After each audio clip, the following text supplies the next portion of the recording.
Donc bonjour, moi je m'appelle Isor, je suis une jeune fille de 24 ans. J'habite actuellement en région nantaise, alors ça n'a pas toujours été le cas parce que j'ai commencé ma petite vie en faisant des études de droit à Paris. Mais j'ai atterri à Nantes pour des raisons de santé parce que j'ai dû mettre sur pause mes études et ce que je faisais dans ma vie de manière générale pour prendre soin de moi. Donc voilà, aujourd'hui j'habite en région nantaise et je passe tout mon temps libre à prendre soin de moi et à faire de l'art.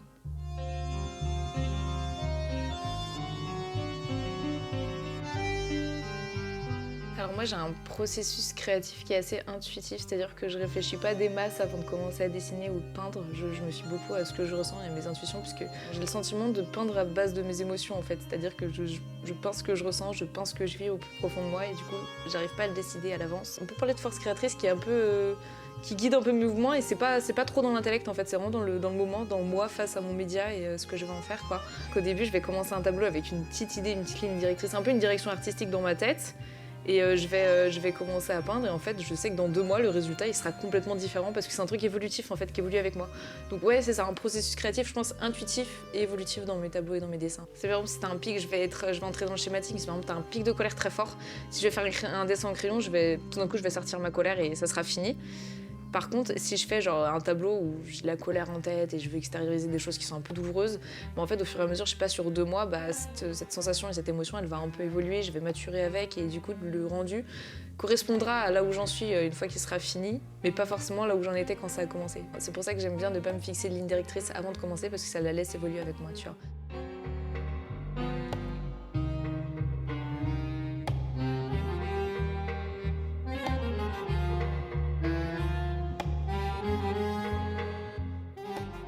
J'ai pas toujours réservé la même place à l'art. En fait, j'ai grandi avec l'art comme divertissement, comme loisir, comme hobby, enfin, l'art au second plan. Et du coup, ce qui fait que quand j'ai commencé à poser des choix d'études et des choix professionnels, c'était juste pas ma priorité. C'était quelque chose que je gardais à côté pour m'amuser. Mais j'ai fait le choix des études de droit parce que c'était la sécurité, c'était quelque chose de rigide qui m'assurait un avenir en fait et une sécurité financière. Et je me suis rendu compte qu'en fait, j'ai étouffé dans ce choix parce que ça laissait pas assez de place à l'art. Sachant que l'art, du coup, j'ai pris conscience que c'était vraiment une partie de moi et quelque chose qui est important juste pour mon équilibre, mon bien-être au quotidien. Moi, l'art, c'est vital, j'en ai besoin. Oui, j'ai développé un TCA il y a 2 ans, donc un trouble du comportement alimentaire qui se traduit chez moi par une anorexie mentale. Donc c'est une maladie très restrictive, notamment quant aux apports alimentaires, quant au contrôle du corps, quant à plein de choses. C'est une maladie qui a été un long glissement mental et qui a fini par se traduire physiquement. J'ai perdu beaucoup de poids et j'ai été très, très faible et très triste pendant une période de ma vie, ce qui m'a obligée à faire une pause dans mes études de droit. Pour justement prendre soin de ma santé parce que j'étais trop mal. Et en fait, quand j'étais au plus bas, justement, j'avais besoin pour me guérir et pour commencer à avancer, j'avais besoin de me projeter sur un futur qui me donnait envie et de me dire qu'est-ce que je veux pour ma vie parce que là, je suis en train de réapprendre les trucs de base, combien manger, combien me reposer. Pourquoi je réapprends ces paramètres de base si c'est pour me réenfermer dans une vie qui m'a rendue malade au final. Du coup, ça m'a obligée à faire une sorte de ménage dans ma vie, dans tous les trucs qui était déjà installé dans ma petite vie de jeune adulte, de me dire ça je reprends pas, parce qu'on peut pas se réinventer complètement, c'est pas ça le jeu. Mais l'idée c'est de reprendre juste les bons éléments qui me rendaient vraiment heureuse, notamment l'art qui était complètement partie de ma vie, pour me dire ça c'est un truc qui me motive à guérir et à avancer qui est moteur quoi. D'où le côté thérapeutique en fait dans le fait de faire beaucoup d'art, c'est que du coup mon TCA prend moins de place et ma santé mentale s'équilibre à travers l'art qui est thérapeutique pour moi. Donc pour quelles raisons je peins des portraits uniquement, et d'ailleurs c'est surtout des portraits féminins que je peins. C'est intuitif, comment expliquer ça? C'est-à-dire que j'ai déjà essayé de faire d'autres choses, de dessiner par exemple des paysages ou des objets et j'y trouve moins d'intérêt. Je trouve qu'en fait dans les visages humains il y a une expression qui est incroyable et quelque chose, moi ce qui me fascine vraiment c'est les yeux. Et je trouve que dans les yeux il y a un tas d'émotions qui peuvent passer et on dit souvent que les yeux c'est le miroir de l'âme mais pour moi c'est très vrai, je trouve qu'il y a un truc qui est très dur à saisir justement quand on peint ça ou quand on dessine ça, mais qui est hyper challengeant pour moi et hyper passionnant quoi. Et d'ailleurs quand je commence un dessin, je commence systématiquement par les yeux parce que si les yeux sont ratés, je peux rien raconter avec mon dessin, je peux rien en faire. L'être humain a une capacité émotionnelle qui est dingue et qui se lit littéralement sur le visage. Ouais, c'est l'humain et ce qu'il peut ressentir qui me fascine et que j'essaye d'exprimer à travers mes toiles ou mes dessins. pour faire mes dessins et mes peintures, je m'inspire de tout ce qui m'entoure. C'est-à-dire que je vais faire une balade dans la nature, je vais regarder les fleurs et je vais être happée par les matières, les couleurs. En fait, tout ce qui touche, tout ce que je vois m'inspire. Je vais au cinéma, je regarde un film et je vais être hyper fascinée, même si le film est un navet du point de vue, je sais pas, scéno ou quoi.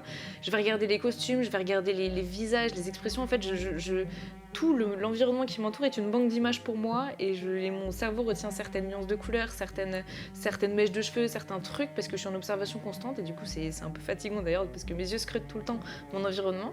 Mais du coup je pense que ça soit vraiment quand je vais dans un musée ça m'inspire, mais quand je regarde juste quand je parle à un pote, bah, ça m'inspire aussi, tu vois, genre j'ai un peu tout le visuel m'inspire. Mon art c'est un journal intime de manière générale.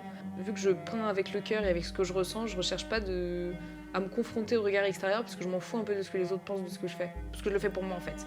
Par contre, si c'était mon métier, parce que par exemple il y a des peintres qui gagnent leur vie comme ça, je pense que ça me mettrait plus une pression de coller à ce qu'on attend de moi.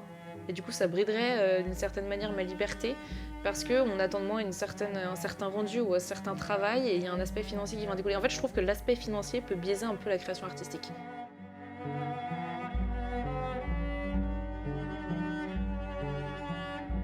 Quelles sont mes ambitions, je pense, dans un futur proche? Là, actuellement, c'est encore ma santé, ma priorité, parce que je suis en année de pause, du coup. Donc de sécuriser ma santé mentale, ma santé physique, donc de continuer à en faire ma priorité. Et à côté, de continuer à occuper tout mon temps à faire de l'art et à me lancer des nouveaux défis aussi, des nouveaux challenges, parce que je suis quelqu'un qui est très confortable dans sa zone de confort, mais qui se fait chier dans sa zone de confort au bout d'un moment et qui a besoin de se lancer des challenges et des défis pour un peu m'observer dans ce que je connais pas, dans l'inconnu quoi. Donc trouver cet équilibre où je garde un pied dans ma zone de confort et je continue à m'amuser avec ce que je maîtrise et tester des nouveaux trucs dans lesquels je m'éclate, découvrir de nouvelles choses. Par exemple, je sais que j'ai le street art qui est un domaine qui m'intéresse beaucoup, je suis en train de me renseigner et de discuter avec des artistes à ce niveau-là. Mais j'aimerais bien, moi, tester le street art, je sais pas encore sous quelle forme, mais c'est un projet que je garde dans les starting blocks et que j'aimerais bien développer pour m'observer à travers ça. J'aimerais bien tester aussi de m'exposer, d'exposer ce que je fais. Je sais pas quel impact ça aura sur moi le fait de m'ouvrir au regard du public, tout ça. De gens que je connais ni d'Adam ni d'Ève parce que ça demande une certaine générosité et un certain courage, je trouve, de montrer ce qu'on fait aux gens qu'on ne connaît pas. Mais j'aimerais bien, moi, tester, voir ce que ça fait en moi. Ça se trouve, ça va me faire chier, je vais pas aimer, mais ça se trouve, je vais y prendre beaucoup de plaisir parce que ça va permettre des échanges intéressants et moi, je vais me sentir évoluer à travers ça. Et dans un futur plus lointain, donc je me vois à partir de... Si ma santé continue à bien évoluer comme ça, j'aimerais bien, en septembre prochain, prendre un nouveau départ, peut-être à Paris, et faire toujours de l'art ma priorité et continuer à trouver mon équilibre au quotidien avec un rythme de travail et un rythme d'art à côté. Voilà. Ce qu'on peut me souhaiter pour l'avenir, c'est de continuer à évoluer artistiquement parlant parce que je pense que j'ai encore beaucoup de choses à dire et j'ai l'impression que j'aurai jamais assez d'une vie pour exprimer tout ce que je ressens et tout ce que j'ai soif de découvrir. Donc continuer à privilégier l'art, continuer à prendre soin de ma santé, de mon bien-être et de qui je suis et de mon équilibre en tant que personne et pas qu'en tant que carrière professionnelle.